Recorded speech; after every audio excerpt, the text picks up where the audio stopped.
Hello. Today we will be looking how to create virtual machines in Microsoft Azure. So as you can see, I'm already in the Azure portal. So creating a virtual machine is not a very tough task. Basically, you can search for virtual. You can basically find it here in your favorite list. It usually comes on the top. You can find it on your home page if you use it regularly. If not, you can also search it here in the search bar. So we can search the virtual machines here. Click on that. You can see there's an option to create the virtual machine. There's also option to switch to classic. Classic was basically a old version of Azure, so it will take you back in time, but usually everyone uses the new UI. So you can, if you want to create a new virtual machine, you can just click on create and create a virtual machine.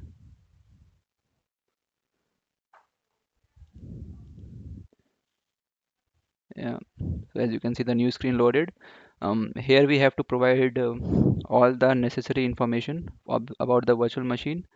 So first you have to select the subscription. I'll select pay as you go, which is a default subscription after your trial period expires. So basically you have to pay for whatever resources you create. You can get the free in the free trial, you can get around 15,000 rupees, which you can use to create everything, your resources, and you will not be charged for that. Then you have to select a resource group. I can see I have a network watcher resource group. This is by default created by Azure. For you can use it for troubleshooting your network. It has resources for that, but we will create a new resource group. We'll call it Azure VM resource group. Resource group. Click on OK. This will create a new resource group. Resource group is basically a container for your resources. Then you can give a name for your virtual machine. So I'll call it my awesome VM. Right. Then we have to select a region. The region is basically where your machine will be hosted. So it is always good to select the workload where your customers are. So it will have low latency for your customers. So I'll just go with the default, which is Central US. Then you have to select something called availability zone, which are availability options. So it has three kind of availability options. So one, you can select zone, which is basically in as we selected Central US. So in Central US, there will be different data centers, and those will be divided into zones. So there may be three zones, and these are completely separate. They are isolated. So you can use availability zone if you want to make redundant infrastructure. We will talk about in upcoming lectures how to do what is redundant architecture and how it helps, how it works, all these things. But yeah, for now we can leave it at no infrastructure redundancy required. Then security type, you can use standard, or you can use trusted launch virtual machines. We'll talk about this. This is advanced topic. For image, basically we have to define which image we want to use, which is the OS. We can use Red Hat, SUSE, we can use Ubuntu. We can even have our own snapshot. So basically, say you are running your software and in a virtual machine, and you want to deploy new virtual machines like that. So you can generalize a image, and you can create your own image out of it, and then you can deploy using that image. We will see this in upcoming lectures where we will talk about generalized images. But for now, I'll just select Ubuntu. You can select so spot instances. Yeah, this is something like you pay very less for an instance, but at the same time you don't have a guarantee that it will stay with you. So if you're running some ad hoc workload which you just want to run for once and then you don't care if it runs or not, you can use spot instances. For size, you can use the size of the VMs. There are different sizes. You can click on select see all sizes, and then it will show you all the sizes. But these are the sizes. You can see there are two CPUs, 16 GB memory, four CPUs. Depending on that, the monthly cost will vary. So this is pay as you go cost. So even if it is showing like 11,000 rupees, but you will not be charged 11,000 at the first go. You will be charged for every minute of resource that you use. But this is not the only charge that you will incur. You will also incur charges for your storage, which is a different thing altogether. It depends on how many disks you have in your VM, how many disks you want to attach. In the next lecture, we will talk a lot about disk and how to attach a disk to a Linux VM. But for now, I'll just go with the basic, the standard B1S. Then we need a authentication type. Either you can use a SSH public key or a password. Usually people prefer SSH keys because that is way more secure, but I will go for password for now. I'll just make it simple. I will say a user called admin user. This user will have the root permissions, and I will give a password. Let's say Superman 2021 exclamation mark.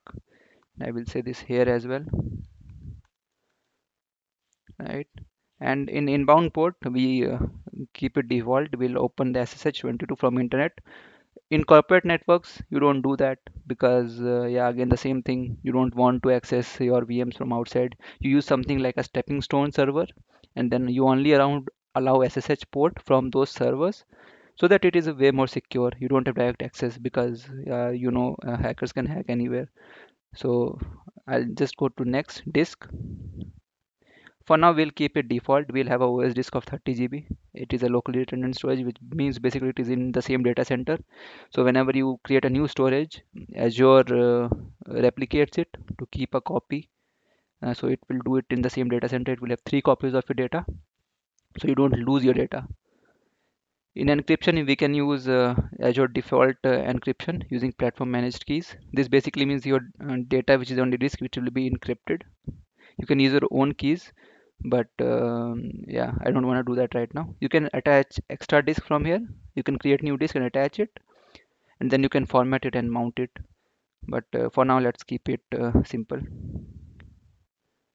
For our virtual network, we'll just keep the default virtual network and subnet in which this will rely. I will keep this default. I will get a public IP which will be named as my awesome VM IP. So if you want, you can create new virtual network or subnets, but I am not going to do that right now. I'll just say management. I'll just keep everything default here. I'll go to advanced. You can give custom data here, which is a cloud init script.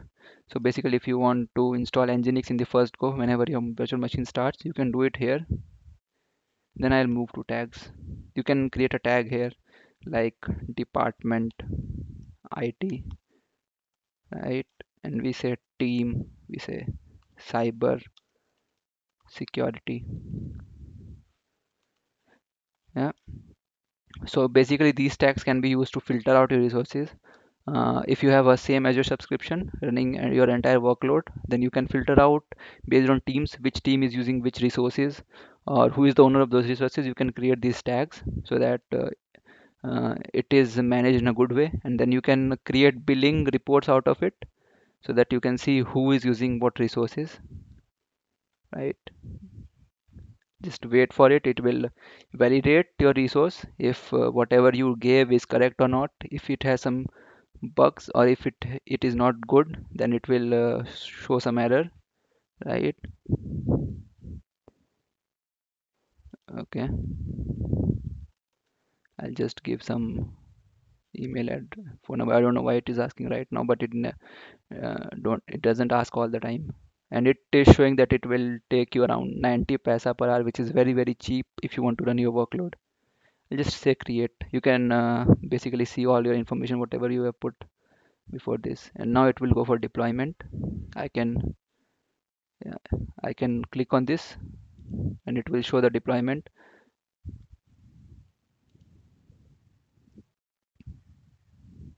So whenever you create a virtual machine, it not only creates a virtual machine, it creates multiple things. Like it will create your machine, it will create your data disk, your OS disk. So by default in Azure, it comes with two disks. One is your OS disk and one is a temporary disk. And it will create a VNet and a subnet because we don't have one. Right now, it will also create a resource group. Like you can see, VNet is created. Network security group is something like a firewall group which protects the VM, so you can allow specific ports. So like we open port 22, so it will only allow port 22 as well as some default ports from some default locations, right? It will create a network interface, which is basically NIC card of your virtual machine. It will create a public IP and it will attach this IP to this network interface card. Now it has created the virtual machine as well, and now you can see your deployment is done. You can go to the resource and you can see your resource is created. This is your resource group. It is running, it is in central US. This is a subscription, this is your ID. You can see the operating system, the size, all these things, and you have something called public IP here. So I'll just take this public IP, and then I can SSH into this public IP. I'll use the terminal, and I can say SSH admin user at this IP. I'll say yes. I will give my password,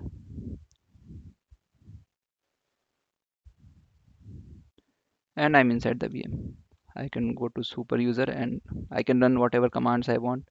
This is my VM. I can do whatever I want on this. See, it is running some, I'm updating the repository basically. So because we enabled SSH port 22 over the internet, that is why we are able to reach it. I will quickly show you it. I will quickly show you the network security group. If you go under networking, you can see there's a SSH port 22, and these are in order. This has a priority. So whatever has the highest priority will be considered as the first rule to be allowed. For example, if I have a SSH rule which says deny SSH over internet, and it has a priority of 310, still I will be able to access it because the rule that allows me, it has a higher priority, right?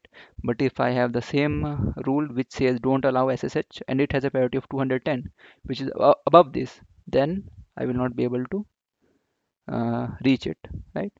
And there are two more rules. So basically one says that you can reach out to this VM from inside the VNet from anywhere. So any other virtual machine which is inside the same VNet can reach this virtual machine over any port. Also, any load balancer that you create, it can reach over any port. So basically in corporates, we don't do this as well.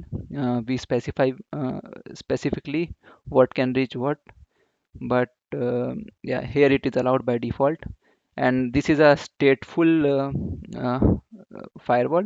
So basically what it means is if some port is allowed to connect from outside, then it gives the same outbound port rules. If I go to outbound port rules, it will have as you can see, you can go out to any machine over the VNet, you can go out to internet. So it is allowed I mean it is it is allowing each and every rule, so you can reach anywhere you want from this virtual machine. So if you want, you can block it, you can have a firewall in front of it, but those are very advanced topics that we will be looking into. So thank you for this for staying with me for this long, and in the next chapter we will see how to create a new disk and how to attach that disk and how to format it in Linux and how to use that disk as